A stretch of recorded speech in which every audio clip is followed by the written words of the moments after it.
தூரத்தில் ஒரு நாய் தெரியுது பாருங்களேன். அது ரொம்ப நேரமாக எங்களையே கீழே இறங்கி விடாமல் தத்தளிக்குது. ஏன்னா இப்போ அடிக்கடி பல நாய்க்கடி வாங்குற நியூஸ் நிறைய பார்த்ததுனால நாயை பார்த்தாலே பயம் வந்துருச்சு. நாங்கள் இப்போ எங்கே தெரியுமா உட்காந்துருக்கோம், வண்டிக்குள்ளே.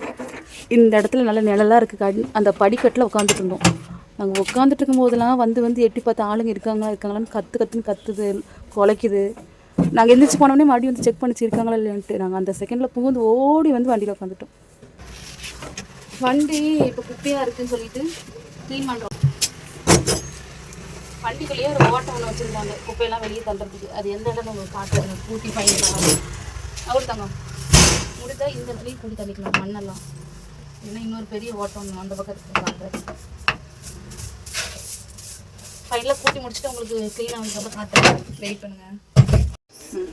இந்த மாதிரி ஹஸ்பண்டுக்கு வந்து ஒய்ஃப் வந்து ஹெல்ப் பண்ணுறது தப்பு இல்லை. ஞாயிற்றுக்கிழமை ஆனால் ஃப்ரீ டைமில் உங்கள் வீட்டுக்கார் சொந்த தொழில் வச்சுருக்காங்கன்னா அப்பப்போ அந்த கம்பெனிஸ்லாம் க்ளீன் பண்ணுறதுக்கு, வண்டி வாகனம்லாம் க்ளீன் பண்ணுறதுக்கு ஹெல்ப் பண்ணுங்கள். நாங்கள் எப்படி இருந்த இடத்த இப்போ எப்படி க்ளீனாக மாற்றிருக்கோம் காட்டுங்க. நல்லா எவ்வளோ க்ளீனாக வந்து போட்டு வச்சுருக்கோம் பார்த்துக்கோங்க. எப்படி இந்த க்ளீனிங் ஒரு நாளைக்கு தான் இருக்கும். அடுத்த நாள் எப்படியும் மண்ணாக போகுது, குப்பையாக போகுதான். இருந்தாலும் வாரத்தில் ஒரு நாள் வீட்டிலேயே இருக்கிறதுக்கு, வெளியே போகணும் ஆசைப்படுறதுக்கு இந்த மாதிரி வெளியே வந்து ஹெல்ப் பண்ணலாம். ரொம்ப யூஸ்ஃபுல்லாக அவங்களுக்கும் இருக்கும், நமக்கும் வெளியே வந்த மாதிரி. எலக்ட்ரிக் வந்த இடத்துல கம்பெனியில் எவ்வளோ நெல்லிக்காய்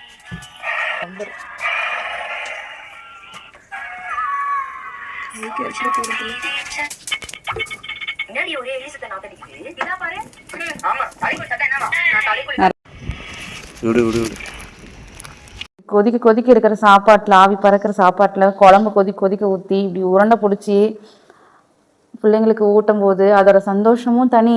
பத்தாவதுக்கு என் சின்ன சைல்ட்ஹுட் ஞாபகம்லாம் வந்துருச்சு. ஏன்னா எங்கள் அம்மா ஸ்கூலுக்கு போகிற அவசரத்தில் இந்த மாதிரி சாப்பாடு குழம்பு கொதிக்க இருக்கும். அப்படியே ஊட்டுவாங்க. அப்படியே ஆணு வாயை கட்டிட்டு அப்படியே வாயிலையும் ஆவி பறக்கும். அப்படியே கொதிக்க வாயில வாங்குவோம். அந்த வாயிலையுமே ஆவி பறக்கும். அப்படி ஆசையா அறக்க பறக்க சாப்பிட்டு ஸ்கூலுக்கு போகிற அந்த நினைவுகளை ரொம்ப மிஸ் பண்ணுறேன். பத்தாதுக்கு நமக்கு யாராவது ஊட்டி விடுவாங்களா அப்படின்ற மாதிரி ஒரு எண்ணமெல்லாம் அப்பப்போ வந்துட்டு போகும். என் வீட்டுக்கார்ட்டையும் என் பிள்ளைங்கிட்டையும் தங்க நீக்கு ஒரு நாள் ஊட்டி விடுறீங்கன்னு ஆசையை நான் கேட்டு தான் வாங்கிக்குவேன் தவிர அவங்களே எதுவும் ஆசையை ஊட்டினது கிடையாது. ஆனால் நம்ம டெய்லியும் பிள்ளைங்களுக்கு கிளப்புற நேரத்தில் அவங்க சாப்பிடாம போகிறாங்களேன்ட்டு நம்ம அவசரமாக போட்டு வந்து ஊட்டும் போது அந்த பழைய நினைவுகள்லாம் திரும்ப வரும்போது ரொம்ப எப்படி சொல்கிறது, அந்த மெமரிஸை நினச்சி பார்க்காம இருக்க முடியல. அந்த நாளுக்கு திரும்ப போயிடலாமான்னு ஆசையாக இருக்குது. ஊருக்கு போனால் கண்டிப்பாக எங்கள் அம்மா வந்துட்டு இந்த டைம் அம்மா ஊட்டி விடுறேம்மான்னு கேட்டு அந்த நினைவுகளை வந்துட்டு ஞாபகப்படுத்திக்கணும்னு நினைக்கிறேன். ஊருக்கு போகும்போது நான் அந்த விளாக் நான் எடுத்து போகிறேன் உங்களுக்கு.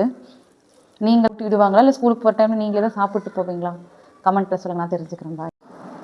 நான் வீடியோவில் நீ சொன்னல எனக்கே கஷ்டமாக இருந்துச்சு. வா மம்மி நான் ஊட்டி விடுறேன்.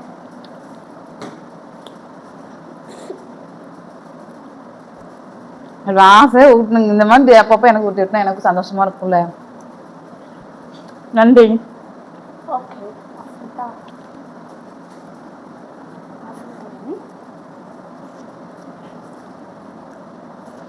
இப்போ இப்படி வாக்கியத்துலேருந்து ஊட்டினா பத்துமா? நிறைய எடுத்து விட்டுமா? Thank you so much. சாப்பிட்டுக்க, நீங்கள் விளையாடுங்க.